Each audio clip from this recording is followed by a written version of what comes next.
오늘도 지난주에 이어서 장로 직분 맡는 자, 또 장로 직분을 맡기를 원하는 자는 어떠한 모습이어야 하는가, 어떤 사람으로 해야 되는가라는 것을 계속해서 좀 살펴보도록 하겠습니다. 지난주에 5가지 했거든요. 지난주에 5가지. 첫 번째는 뭐였냐면 책망할 것이 없고, 두 번째는 한 명의 배우자인 사람들, 그리고 세 번째는 절제, 네 번째는 신중한 자, 다섯 번째는 단정한 자가 장로가 되는데 기준이 된다라고 말씀을 드렸습니다. 오늘 6번째부터 해야 됩니다. 6번째는 나그네를 대접하는 자, 나그네의 대접을 잘하는 자입니다. 같이 한번 읽읍시다. 나그네 대접을 잘하는 자. 성경은 나그네 대접하는 것을 굉장히 중요하게 여깁니다. 그리고 많이 다룹니다. 예를 든다면 아브라함이 손님을, 자기 집에 온 손님을 대접했는데 그 손님이 누구였던 거예요? 하나님이었단 말이에요. 그러니까 손님이 왔는데 그걸 잘 대접했더니 이게 하나님이었고, 하나님이 그 대접을 받으시고 그 가정에 이삭의 뜻이 뭐죠? 웃음이에요. 손님 대접의 결과로 웃음이라는 선물을 주신 것으로 성경이 표현하고 있다는 것을 여러분이 기억해 보실 필요가 있다 이겁니다. 예수님도 이런 말씀을 하시죠. 지극히 작은 자에게 한 것이요, 내게 한 것이다라고요. 또 주께서 이런 말씀을 하세요. 소자에게, 작은 자죠, 작은 자에게 물 한 컵만 대접을 하늘상을 잊지 않을 거라고 그런 말씀도 하세요. 또 산상수훈에서는 이런 말씀도 하세요. 내가 대접받고 싶은 대로요, 대접하라고. 이걸 우리가 다른 말로 황금률이라고 그러지 않습니까? 인생이 가지고 있는 최고의 룰이라고 해가지고 법칙이라 해서 알려준 황금률이 바로 남을 대접하는 이야기라 이겁니다. 왜 이런 식으로 남을 대접하는 것을 성경이 굉장히 중요하게 여기냐면 이유가 있습니다. 신명기 10장 19절입니다. 읽을게요. 너희는 나그네를 사랑하라. 전에 너희도 애굽 땅에서 나그네 되었음이니라. 예, 성경이 이렇게 얘기하는 거예요. 너희가 왜 나그네를 대접하고 나그네를 사랑해야 되냐면 너희도 예전에는요 나그네였다 이거예요. 너희도 남이 하나도 봐주지 않던 사람이었다고. 너희는 원래 애굽에서 종살이 하던 사람이라고. 그래서 종을 누가 여러분 사랑해 주겠습니까? 대접인들이 해주겠습니까? 아무도 대접해주지 않지만 유독 누구만 대접을 해주신 거예요. 하나님이 대접을 해주신 거예요. 그러니 너희도 대접받지 못하던 인생이 나로 하여금 대접을 받았으니 너희는 어떻게 하라고요? 받은 대접을 나누라 이거예요.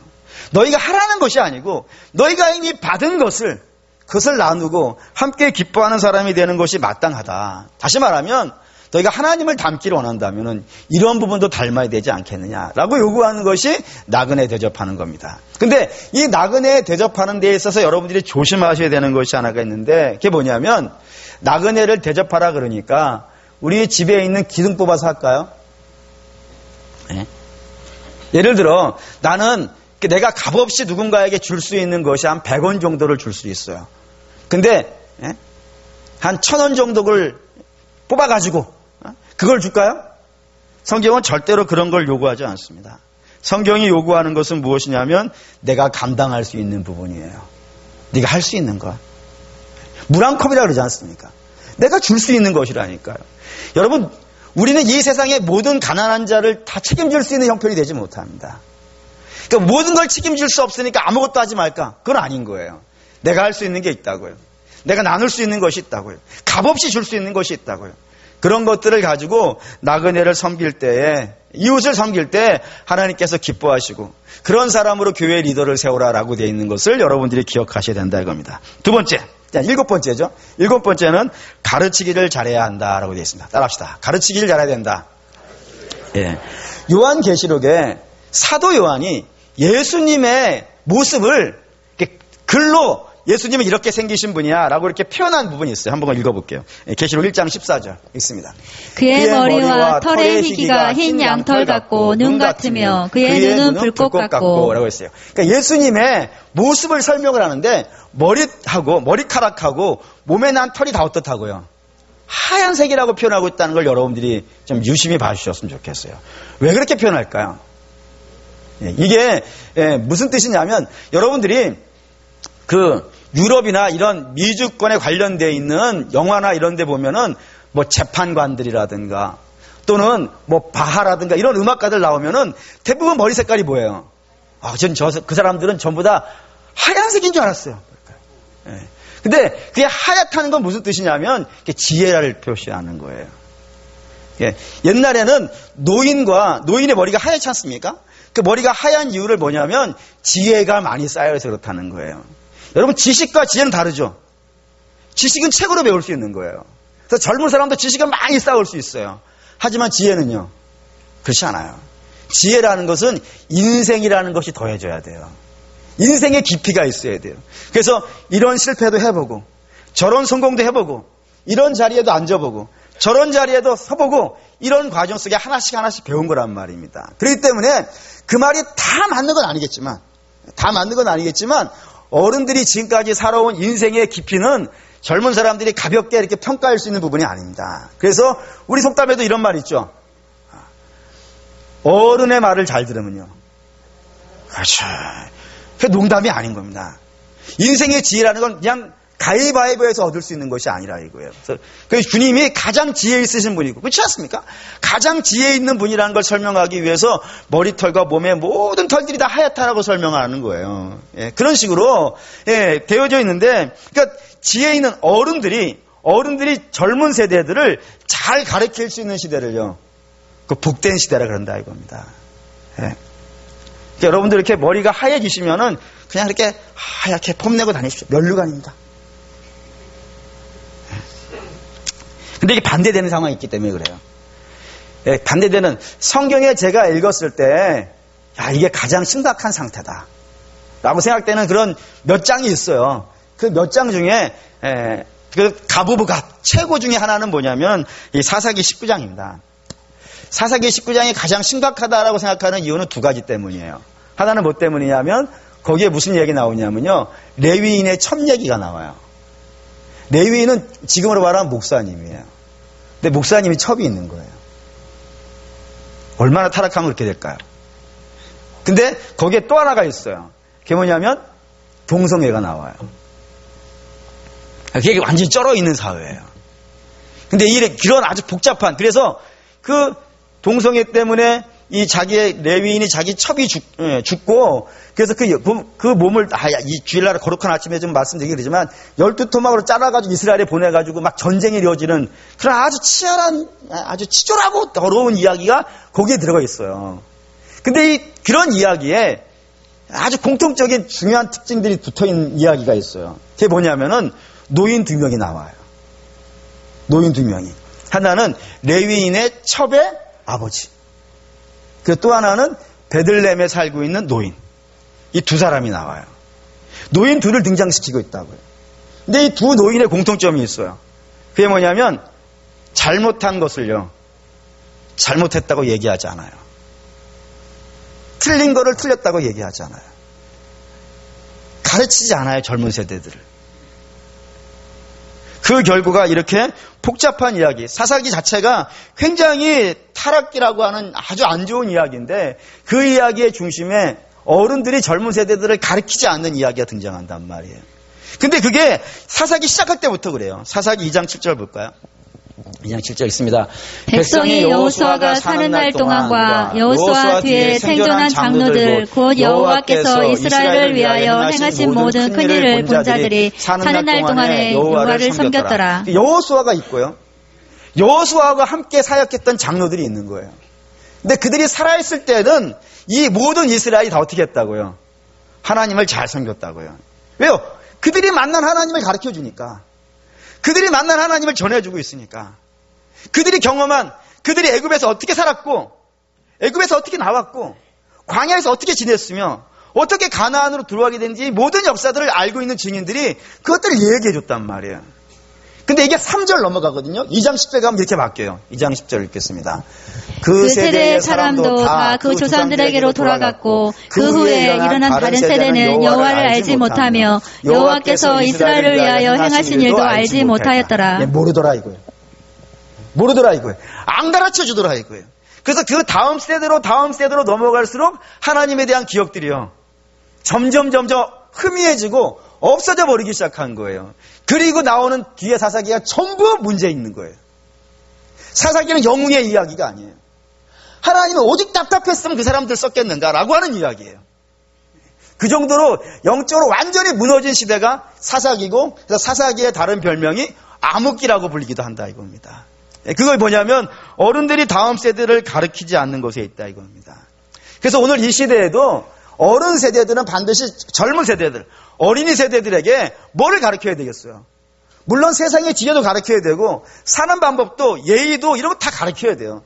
근데 그런 것에 못지않게 가장 중요한 것, 어쩌면 가장 중요한 것은 무엇이냐면 예수를 가르쳐야 된다 이거예요.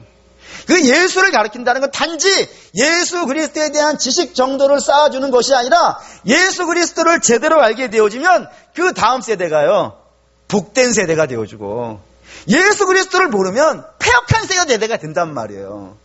그래 얼마나 중요하겠어요. 그래서 장로를 뽑을 때 어떤 사람을 뽑으라고요? 잘 가르치는 사람. 뭐를 가르치겠어요? 아니 제가 여러분에게 뭘 가르칠 수가 있겠어요?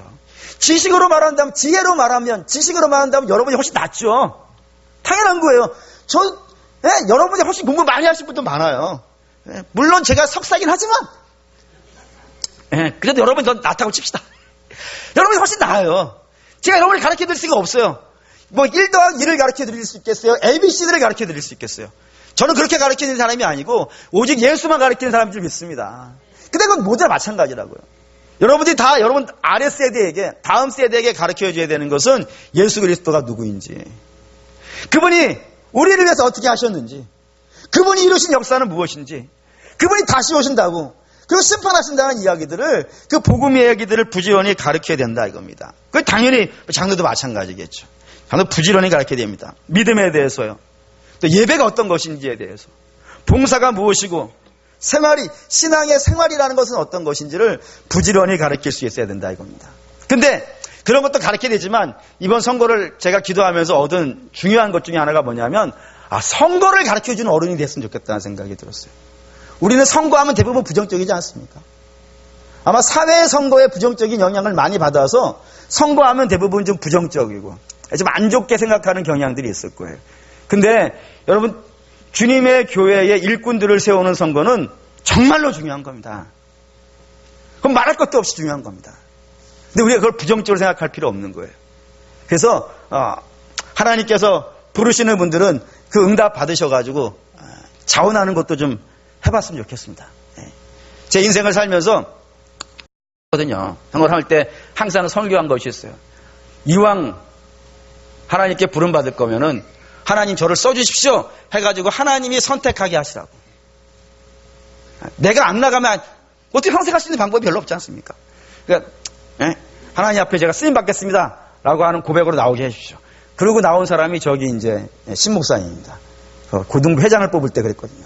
야, 이왕 선거하는데 좀 폼나게 손 들고 해봐. 그랬더니 저기 하겠습니다 해가지고 목사 됐잖아요.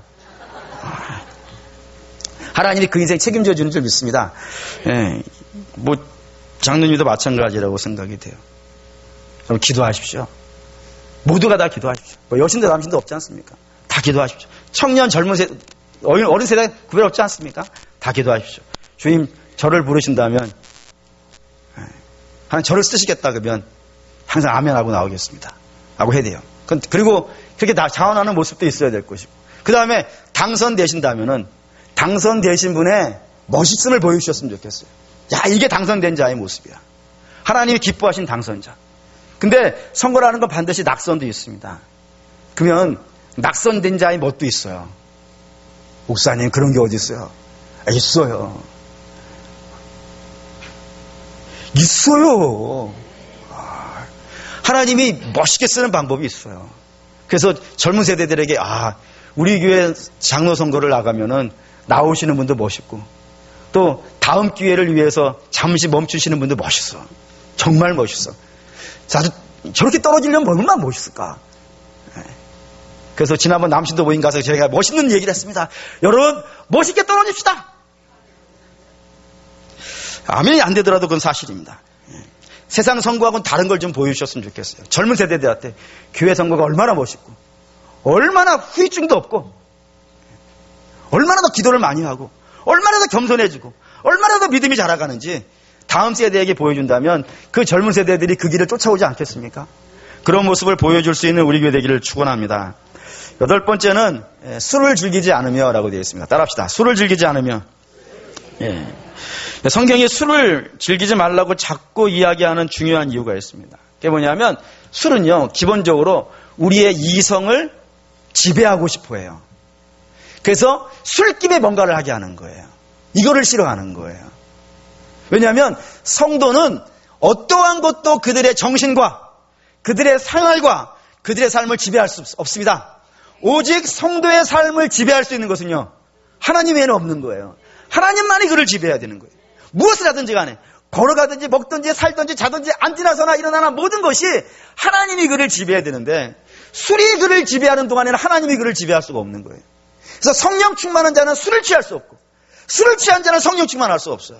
이걸 같이 병행해서 설명한다는 것을 여러분 이게 에베소 5장 18절에 이렇게 이야기합니다. 5장 18절 읽습니다. 술 취하지 말라. 이는 방탕한 것이니 오직 성령으로 충만함을 받으라. 이게 서로 같이 가는 게 아니에요.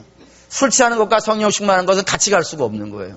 그래서 술에 취하면 성령 충만할 수 없고 성령 충만하면 술 취할 수 없습니다. 그래서 이거를 극과 극이기 때문에 성경이 이렇게 이야기를 한다 이거예요. 특별히 우리 조국교회 같은 경우에는 아시다시피 술에 대해서 굉장히 거부감을 갖고 있습니다. 그 이유는 우리나라에 들어왔던 선교사들이 우리나라의 세 가지 안 좋은 점을 봤어요.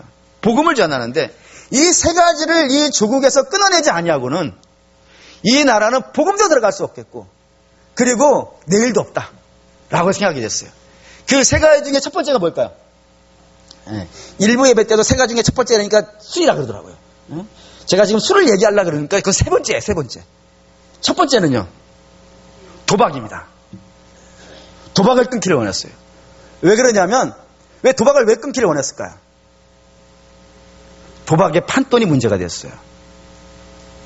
도박에 뭘 걸었길래요? 집을요? 그 정도는 아무것도 아니었어요. 자기 부인을 걸었어요. 자기 자식을 걸었어요. 그거 끊어야 돼, 말아야 돼요? 당연하죠. 복음이 들어갈 수가 없는 거예요. 오늘 복음을 전해줬어요, 이 아줌마한테. 근데 오늘 밤에 도박해서 팔려갔단 말이에요. 어떻게 하냔 말이에요. 그런 일들이 비일비재했어요. 두 번째는 뭘 끊기를 원했을까요? 두 번째는 담배를 끊기를 원했어요. 왜 담배가 문제가 됐냐면, 담배는 아마 여러분도 그런 얘기 들어봤을 거예요. 두 가지 미신이 들어있어요. 담배에. 첫 번째는 뭐냐면 기생충이 없어진다 그랬어요. 진짜요? 두 번째는 소화가 잘 된다 그랬어요. 그래서 이게 문제가 된 게 뭐냐면 애들이 피고 있는 거예요. 5살, 6살, 7살짜리들이. 길바닥에 앉아가지고요. 기생충 없앤다고. 그 정신이 피폐해 가는 거예요. 그래서 그걸 끊기를 원했어요. 세 번째가 술이었어요. 왜냐하면 술은 다 껴요. 술이 구타가 있는 곳에 술이 있고 도박이 있는 곳에 술이 있고 담배가 있는 곳에 술이 있고 마약이 있는 곳에 술이 있고 술은 안 끼는 데가 없었어요. 그래서 그거를 끊기를 굉장히 간절히 원했다 이겁니다. 그래서 선교사님들이 죽으나 외쳐다녔죠. 여러분 그걸 끊으십시오. 술을 끊고 도박을 끊고 담배를 끊으십시오. 그게 지금 오늘날까지 우리나라의 우리는 조국교회의 아름다운 전통이 된 거예요. 세계교회에서도 이걸 여러분 얼마나 흠모하는지 모릅니다. 얼마나 그 삶이 정갈해지고 거기서부터 교회로 사람들이 모여들기 시작했다는 거 교회사에 기록이 되어져 있어요. 근데 그게 교회사만 그런 것이 아니고 우리나라 교회사만 그런 것이 아니고 유럽 교회도 마찬가지라 이겁니다. 유럽도 한때 술과 마약이 아주 쩔어있던 시절이 있었어요. 그때 그들에게 목사님들이 외쳤던 것이 무엇이냐면 성공하는 인생을 살고 싶습니까? 정신 차리십시오. 정신 차리시려면 술 끊어야 됩니다. 성령 충만하십시오. 이렇게 시작되면서 복음운동이 진행됐다는 것을 여러분들이 기억하실 필요가 있습니다. 여러분 세상에 성도들을 지배해서 성도들을 복되게 할 수 있는 건 아무것도 없습니다. 성도를 복되게 하는 것은 성령 충만함밖에 없습니다. 그러니까 성령 충만하기 위해서라도 여러분 악한 것들을 단연코 끊어낼 수 있는 사람들이 되어야 될 것이고 당연히 교회의 리더가 되는 사람은 다른 것에 지배받으면 안 되겠죠. 오직 성령의 지배를 받는 그런 리더를 뽑으실 수 있기를 주의 이름으로 축원합니다. 9번째는 구타금지라고 되어 있습니다. 구타금지 합시다. 따라합시다. 구타금지. 예. 이게 싸움입니다. 싸움. 폭력을 행사하면 안 된다고요. 근데 옛날에는 이 폭력이 주먹을 휘두르는 폭력이었어요. 근데 지금은 좀 더 범위가 넓어졌죠. 예. 주먹을 휘두르는 폭력뿐만 아니라 언어의 폭력도요. 폭력입니다. 근데 최근에는 더 한 단계 넓어져서 젠더 폭력도 있죠. 성으로 폭력하는 것들이요. 예. 그래서 요즘 저도 처음 들어봤는데 위계에 의한 간음죄 이런 게 있더라고요. 자기가 높은 지위를 가지고 있다 해서 그 낮은 지위에 있는 사람들을 성적으로 폭행하는 것, 이거를 아주 싫어합니다. 성경은 아주 싫어합니다. 어떤 형태의 폭력이든지 간에 그걸 굉장히 극도로 거부하는 것이 성경이 가지고 있는 거예요. 그래서 교회 직분이 올라갈수록 더 말을 더 조심해야 될 것이고, 힘을 더 조심해야 될 것이고, 젠더 폭력도 마르타까지 것입니다. 더 모든 부분에 조심하고 조심해야 되는 것이 이 교회의 높은 직분을 가지고 있는 분들에 해당하는 겁니다. 그 다음에 10번째는 관용입니다. 따라합시다. 관용. 관용이라는 겁니다. 우리가 믿는 바가 있습니다. 믿는 바가. 근데 그 믿는 바를 따라서 살려고 그러다 보면은 손해가요, 올 때가 있습니다. 왜 그럴까요? 이 세대는 어그러지고 거스러진 시대예요. 그래서 거기를 올바른 믿음으로 걸어가려고 하다 보면은 참 거칠고 힘든 순간들을 많이 맞을 수 있다고요. 그리고 그 거칠고 힘든 것을 걸어가면 모든 것이 만사형통이 되는 것이 아니라 어쩌면 손해를 크게 볼 수도 있어요. 근데도 불구하고 관용이라는 건 뭐냐면요, 그거를 받아들이는 거예요. 만만치 않죠? 예를 들면 더 이해가 될 것 같습니다. 교회 일을 하시다 보면요, 자존심이 상할 일이요, 있어요. 그리고 엉뚱한 오해를 받을 때도요, 있어요. 불이익을 받을 때도요, 있어요. 그래서 때로 험한 이야기를 들을 때도요, 있어요. 교회 직분이 높아지면 좋죠. 근데 엉뚱한 이런 문제들을 만나는 경우도 굉장히 많이 있어요. 근데 그런 문제들을 만났을 때요, 그거를 열받았다 해가지고 다 쏟아버린다면요, 교회가 운영이 안 돼요. 그래서 좀 험한 이야기를 들어도 좀 견뎌낼 수 있고, 좀 참아낼 수 있고, 그분이 지금 사정이 그럴 만도 하겠구나라고 좀 인내할 수도 있고, 그런 것들을 총칭해서 뭐라 그러냐면 관용이라고 한다 이겁니다. 만만치 않죠? 쉽지 않습니다. 누구만 할 수 있냐면 거듭난 자에게 해당되는 겁니다. 그래서 성경을 그걸 장로에 갖다 붙여놓은 겁니다. 쉽지 않습니다. 많이 기도해야 돼요. 그걸 참으려면은 많이 기도해야 됩니다. 조금 기도해서 안 돼요. 정말 많이 기도해야 돼요. 그래서 주님의 마음으로 그 안에 가득 차야 주님이 십자가에 위해서 당신의 몸에다가 못질한 자를 하나님께 기도하며 하나님 저들을 용서해 주십시오. 이게 관용이라니까요. 이런 감을 갖는 거 중요한 직분이라고 되어져 있습니다. 그 다음에 11번째는요, 다투지 않는 것 되어 있습니다. 따라합시다. 다투지 않는 것. 헬라어로 아마코스라고 그러는데, 이 아마코스라고 그러는 거는 이런 겁니다. 이 관용과 연결이 되는 건데, 관용하고는 좀 다른 게 뭐냐면요, 관용은 내가 참으면 되는 거예요. 그죠? 내가 견디면 되는 거예요. 내 속으로 견뎌내면 되는 거예요. 기도하면서 견디든 찬양하면서 견디든 나 혼자 그걸 참아내면 되는 것이 관용이라고 한다면은 이 아마코스라는 걸 혼자 하는 게 아닌 거예요. 같이 해야 되는 거예요. 어떻게 같이 하냐면 예를 들어 설명하겠습니다. 여러분들이 한 기관을 맡았어요. 구역을 맡든지 부서를 맡든지 기관을 맡았어요. 그래서 그 기관에 모여가지고 회의를 할 때가 있지 않습니까? 근데 회의를 할 때 회의가 잘 되는 경우 있잖아요. 서로 입이 짝짝짝 맞고 뜻이 짝짝짝 맞아가지고 쭉쭉쭉 나갈 때가 있어요. 근데 그런 일만 있지 않고 때로는 서로 의견이 맞지 않아서요, 좀 옥신각신할 때도 있지 않습니까? 그래서 옥신각신하다가 코평수가 좀 넓어지기도 하고, 그리고 거기서 막 연기가 푹푹푹 기세 나오듯이 나오기도 하고, 그것도 부족해가지고 때로는 머리에 뚜껑이 딱 열리면서 폭발을 하고 얼굴이 시뻘개지는, 그래서 목소리도요, 쫙 높아져가지고 마치 설교하는 것처럼, 잘 모르겠으면 저를 뭐라 그랬죠? 그렇게 될 때가요, 없으면 할렐루야지만 사람이 모여서 뭔가를 진행하다 보면 이런 일들을 만날 때가 있다고요. 근데 그런 일이 있을 때 아마코스라는 것은 그 갈등을 조절해 주는 거예요. 그래서 좀 마음 상한 사람 찾아가서 좀 위로도 해주고, 또 이쪽하고 다시 회의를 다시 진행하기도, 그러니까 항상 회의를 할 수 있게 해야 되지 않겠습니까? 그 회의가 파토나면 되지 않잖아요. 그래서 좀 감정도 다스려 줄 수 있고, 좀 상대방을 이해시켜 줄 수도 있고, 그 조율도 시켜 줄 수 있고, 그래서 하나의 뜻으로 이렇게 몰아갈 수 있는 힘, 그걸 아마코스라고 한다 이겁니다. 그게 필요하다고요. 말할 수가 없듯이 당연하겠죠. 그런 힘들이 장로뿐이 아니라 우리 교회 모든 모임들마다 그런 아마코스 역사들이 나타날 수 있기를 주님의 이름으로 축원합니다. 12번째는 돈을 사랑하면 안 됨 돼 있습니다. 따라합시다. 돈을 사랑하면 안 됨. 예. 간혹 어떤 분들은 돈이 가치 중립이라고 생각하시는 분들이 있어요. 그러니까 돈에는 문제가 없고 그걸 쓰는 사람이 문제가 있어가지고 그 돈이 문제가 되는 것이라고 이해하시는 분들이 있는데 성경은 그렇게 얘기하지 않아요. 예. 한번 누가복음 16장 13절 읽겠습니다.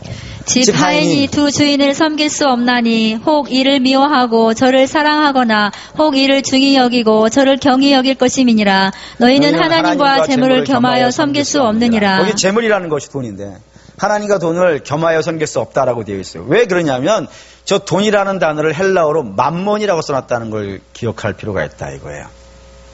맘몬은 물질이 아니고 신의 이름입니다. 놀랍죠?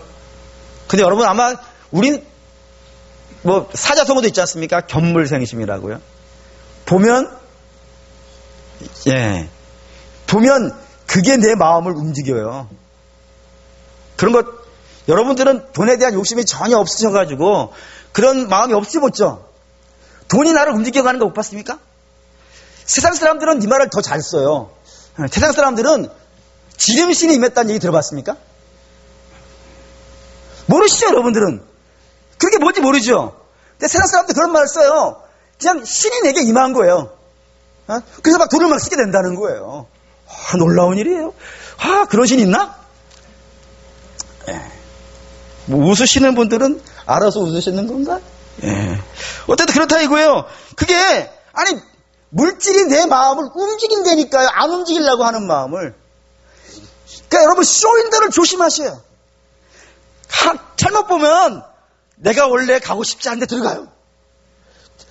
핸드백이 불러요. 이리 와라. 저쪽에선 구두가 불러요. 이리 와라. 못 들어봤어요, 그런 소리를? 여러분 신비한 분들이에요. 옷도 모르지 않습니까? 막 다 불러요. 이리 오라 저리 오라. 그래요. 정신없이 길거리를 지나가실 때 항상 찬송을 부르고 가십시오. 이마트나 홈플러스 갔을 때 반드시 여러분들은 기도를 하고 가셔야 돼요. 주님, 엉뚱한 데 눈이 가서 제가 나를 집어가지 못하게 해주십시오. 물질이 지배하려고 한다니까요. 근데 여러분 지배 당하면 안 돼요. 성도가 물질을 지배해야 되지 않겠습니까? 여러분 물질이 성도를 지배하면 어떤 일이 발생되냐면 이런 일이 발생돼요. 디모데후서 3장 1절에서 2절 읽겠습니다. 너는 이것을 알라. 말세에 고통하는 때가 이르러 사람들이 자기를 사랑하며 돈을 사랑하며 자랑하며 교만하며 비방하며 부모를 거역하며 감사하지 아니하며 거룩하지 아니하며. 돈을 사랑하며가 무슨 뜻이냐? 돈을 섬긴다는 뜻이에요. 돈을 신으로 섬기는 거예요. 적이 없으면 나는 죽어. 저거를 얻기 위해서 난 무슨 짓든지 해. 그런 게 돈을 섬기는 마음이라 이겁니다. 그런 돈을 섬기는 마음이 우리 안에 들어와서 돈이 나를 지배해버린다 그러면은 그게 말세의 고통의 때라 이거예요. 근데 지금이 그렇지 않습니까? 지금은 돈이 더 중요해요? 사람이 더 중요해요? 돈 몇 푼을 얻기 위해서 사람을 죽이잖아요. 그게 고통의 시대예요. 근데 성도들도 그럴 수 있다는 사실을 여러분 유념해 두셨으면 좋겠어요. 그 때문에 돈이 여러분들을 지배하지 않아야 되는데 돈이 우리를 지배하지 않으려면은 우리의 힘으로요. 그게 안 돼요. 그게 안 돼요. 돈이 그렇게 약하지 않아요. 돈을 지배하려면 여러분 믿음만이 그걸 지배할 수 있습니다. 믿음이 그걸 지배합니다. 믿음이 있어야 지배합니다. 주께서 이런 말씀하시죠. 사람이 떡으로만 사는 것이 아니에요. 오직 하나님의 입에서 나오는 말씀으로 산다. 이 말을 누가 할 수 있을 것 같으세요? 세상 지혜로 그걸 가능하겠습니까? 믿음이 사람이 아무리 궁하여도 아무리 급하여도 하나님이 허락하시지 않는 것을 어떻게 내가 갖는가? 라고 말할 수 있는 것은요. 그 믿음이 그를 지배하고 있기 때문입니다. 항상 이 물질을 지배하려면 믿음이 그 안에 충만해야 되는데 교회에서 이건 성경에 있는 내용은 아니지만 교회에서 오랜 전통상 그 성도의 믿음의 크기를 재는 믿음의 수준을 재는 방식이 있습니다. 몇 가지가 있습니다. 목사님에게서 목사님으로 이렇게 쭉쭉쭉 내려오는 그런 이야기들이 있는데 그 여러 가지 이야기들 중에 하나가 뭐냐면은 헌금입니다. 헌금을 많이 하는 것이 믿음을 이야기하지는 않습니다. 근데 믿음이 있는 사람은요, 헌금을 정직하게 합니다. 제가 이걸 섞으시면 안 돼요. 돈을 많이 내면 믿음이 있다는 것은 아닌데, 믿음이 있는 사람은 항상 헌금을 정직하게 합니다. 그게 우리에게 중요합니다. 그런 마음이 있어야 돼요. 그래서 이번 장로 선거할 때도 11조는 달았습니다. 11조는 할 수 있어야 되고, 그 재물에 지배를 당하면 어떻게 교회를 섬길 수 있겠습니까? 그 때문에 반드시 그 11조는 교회를 섬기는 데 중요한 덕목으로 성경에 있지 않음에도 불구하고 여기에 썼습니다. 그 때문에 여러분들이 꼭 기억해 주시기를 바랍니다. 13번째는 자녀에게 존경을 받는 자라고 되어 있습니다. 따라합시다. 자녀들에게 존경을 받는 자. 세상을 다스려도 자녀는 못 속입니다. 아시죠? 세상은 다 아름다운 모습으로 시장을 쳐놓는다 하더라도 자녀 앞에서는 자녀를 속일 수는 없습니다. 그렇기 때문에 자녀는 나의 은밀한 모습을 다 알고 있기 때문에 그렇습니다. 그래서 훌륭한 신앙인은요, 교회에서 훌륭한 신앙이 돼야겠죠. 근데 교회에서만 훌륭한 신앙이 되면 안 됩니다. 훌륭한 신앙인은 자기 자녀 앞에서도 훌륭한 신앙인이어야 됩니다. 그건 마땅합니다. 그래서 자녀들이 내 아버지가 믿는 하나님이라면, 또는 자녀들이 내 어머니가 믿는 하나님이라면 나도 일단 신뢰할 수 있어. 이런 마음을 줄 수 있어야 돼요. 좀 재미있는, 제게는 참 중요한 성경인데 디모데후서 1장 5절에 이런 말씀이 있습니다. 이는 내 속에 거짓이 없는 믿음이 있음을 생각함이라. 이 믿음은 먼저 내 외조모 로이스와 내 어머니 유니게 속에 있더니 내 속에도 있는 줄을 확신하노라. 이게 바울이 자기의 양아들인 디모데에게 해준 이야기예요. 근데 왜 이런 얘기를 해주냐면은 그 디모데가 맡고 있는 교회가 에베소 교회였단 말이에요. 근데 에베소 교회는 이게 만만한 교회가 아니에요. 에베소 교회는 어느 정도 실력이 있는 교회냐면은 요한계시록에 보면 이렇게 돼 있어요. 이 이단들이 와가지고 자기의 이단을 막 설명을 하는 거예요. 근데 에베소 교회는 교인들이 그 이야기를 듣고 저거는 이단이야, 이건 아니야, 이거 구별할 수 있는 교회예요. 대단하죠. 그 정도의 실력이 있는, 하나님의 말씀에 대해서 깊이 있는 실력이 있는 교회예요. 그뿐만 아니라 교인도 되게 많았어요. 지금으로 말하면 10,000명 이상 되는. 그래서 그 주변에 있는 교회들을 다 영적으로 지도하고 있는 장작교회를 맡았던 것이 에베소 교회예요. 근데 이 교회를 디모데가 맡았는데, 디모데는 이제 신학교 막 졸업한 학생 같은 모습인 거예요. 그러니 얼마나 그가 힘들겠어요.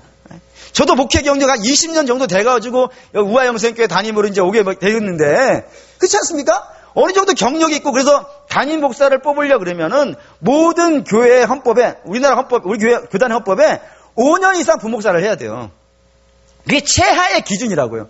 근데 이제 디모데는 거기도 안 간 상태이기 때문에 만만치가 않은 거예요. 그래서 매일매일 힘들어할 때 바울이, 야, 내가 너한테 이 교회를 맡으라고 한 이유는 네가 할 수 있기 때문이라 이거예요.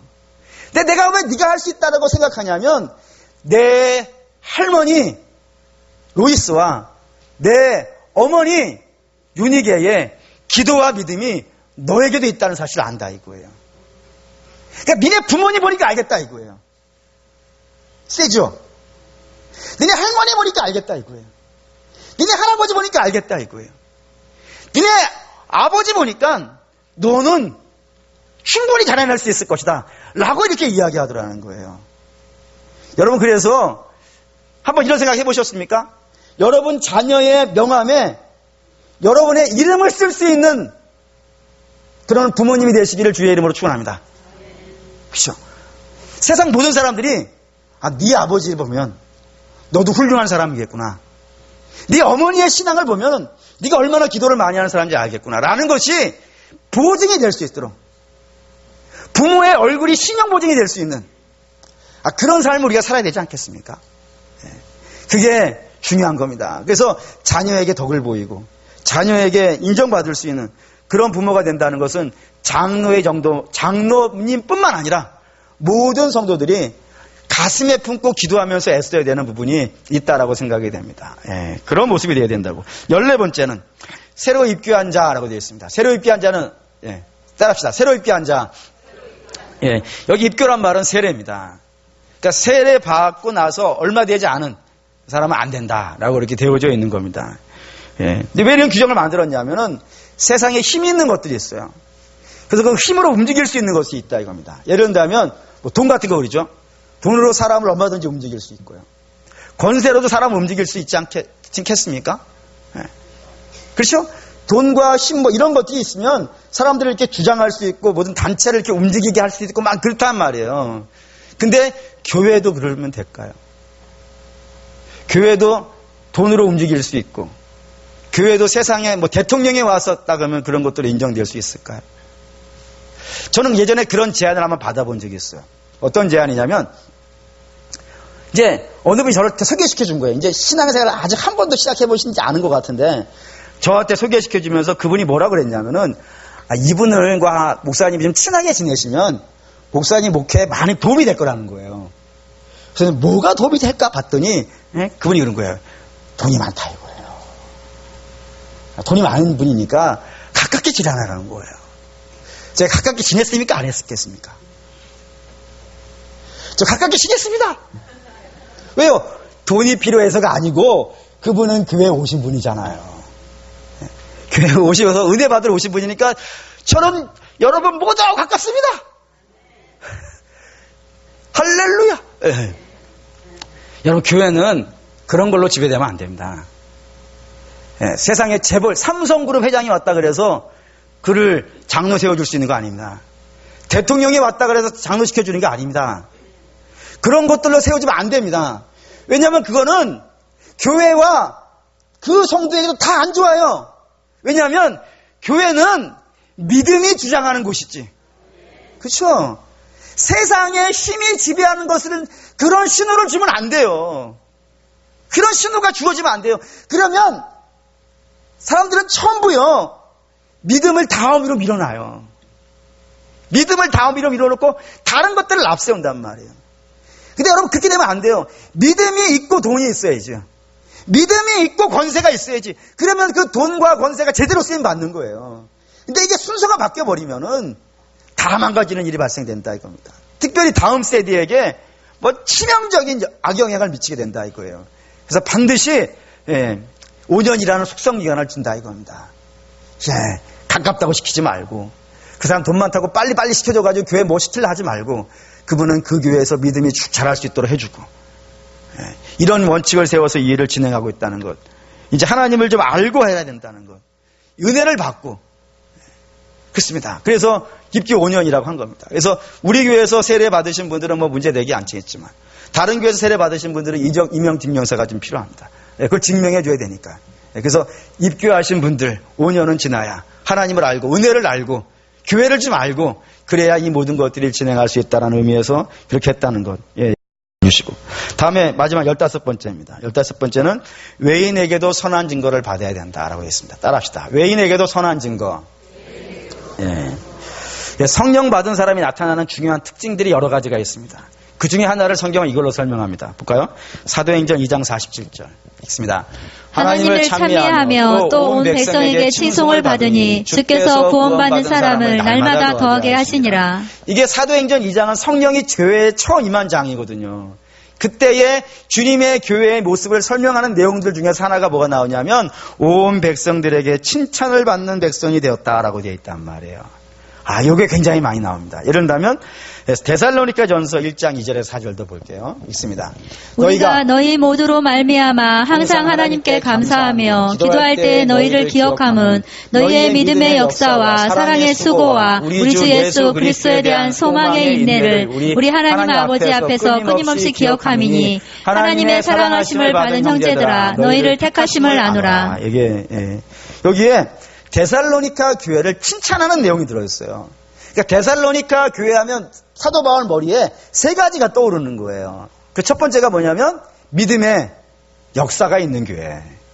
두 번째, 사랑에는 수고가 있는 교회.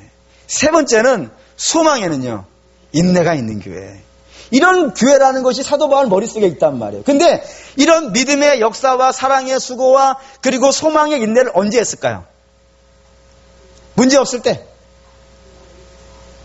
아무 뭐 근심도 없고 고난도 없고 눈물도 없고 편안할 때. 6절에 이렇게 되어 있습니다. 6절에 6절 읽겠습니다.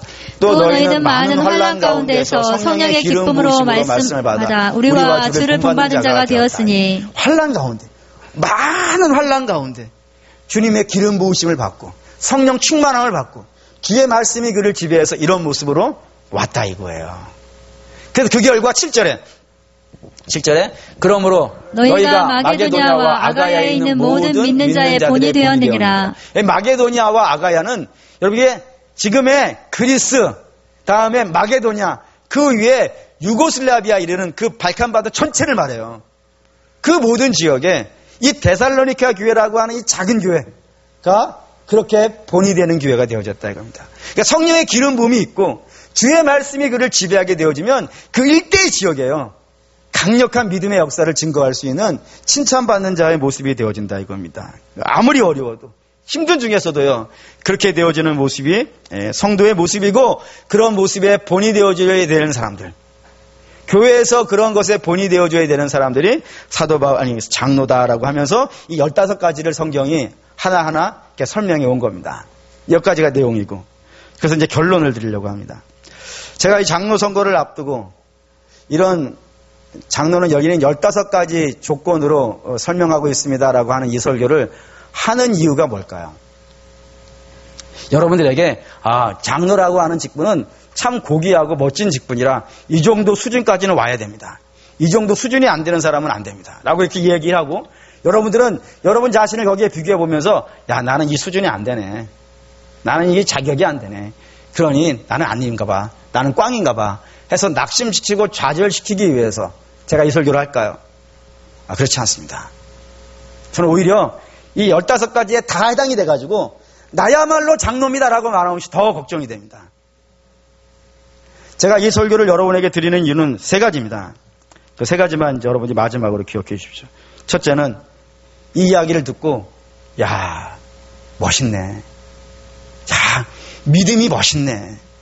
나도 저런 모습 되기를 원합니다. 주님 성령 충만해야 저런 모습 된다 그러니까 주님 나로 하여금 성령 충만하게 하시사 저 모습 하나하나를 닮아갈 수 있게 해주십시오. 이런 목표를 드리기 위해서입니다.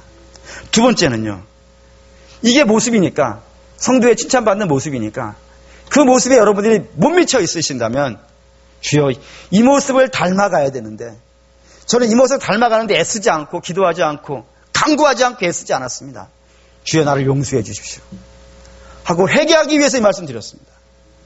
세 번째는 주님 제가 이 모습 비춰보니까 정말 자격 없는 거 알았습니다. 근데 주님 저 자격 없지만 주님의 교회를 너무 사랑합니다.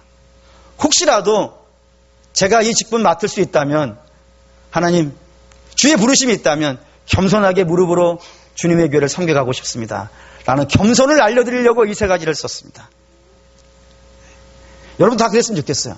이 말씀 드리면서 이 말씀에서 비전을 발견하시고 이 말씀에서 회개하게 하시고 이 말씀을 통해서 겸손해지길 바랍니다. 그래서 장로 선거가 되어진다면 우리 성도들이 다 그렇게 되어진다면 참 멋있겠다. 저는 세상에서 제일 멋있는 것이 예수 믿는 거라고 생각하고 예수 믿는 사람들은 참 멋있는 인생이 되어진다고 생각합니다. 여러분 그랬으면 좋겠습니다. 그래서 목표를 주님 이 모습 되게 해주십시오. 주님 죄송합니다. 이 모습 교회 10년, 20년, 30년 다녔는데도 불구하고 하나도 닮은 모습이 없습니다. 그래서 막 가슴을 치며 통회하고 자복하고 그 주님 그럼에도 불구하고 저 주님의 교회가 너무 좋습니다. 주님의 교회에서 무릎으로 섬기고 싶습니다. 허드렛 일이라도 하고 싶습니다. 주 나를 쓰신다 그러면 마음껏 쓰십시오. 라는 고백을 할 수 있다면 이번 장로 선거가 우리 교회의 신앙이 성장할 수 있는 계기가 되어줄 것이고 자기 모습을 돌아볼 수 있는 시간이 될 것이고 회개할 수 있는 시간이 될 것이고 그리고 성장할 수 있는 시간이 될 것이고 겸손해질 수 있는 시간이 되어질 것이니 여러분 이보다 더 큰 축제가 어디 있겠습니까? 그런 축제로 이 선거를 좀 맞이해 보시면 어떨까요? 부탁해 드립니다. 주님의 교회의 가장 멋있는 행사입니다. 그리고 가장 멋있는 역사이기도 하고 그래서 당선되시는 분은 정말 겸손함으로 하시고 낙선하신 분들은 주님 제가 여전히 아직은 주님 쓰시기에 부족한 거 봅니다. 주 나를 불쌍히 여기시사 이번 기회에 신앙이 한 단계 성장하게 해주십시오. 그러면 그 모습을 바라보는 젊은 세대들이 저분 정말 멋있네. 라는 말 하지 않겠습니까? 물론 사람에게 인정받으려는 것이 아니라 그래야 되는 것이고요. 그런 모습으로 이번 장로 선거를 여러분 모두가 다 맞이하시기를. 이거는 뭐 장로 나가시는 분들에게는 해당되는 거지. 그러지 마시고 우리 모두가 다 하나님께 부름받은 제사장이지 않습니까? 그런 모습으로 되어질 수 있기를 주의 이름으로 축원합니다. 아멘.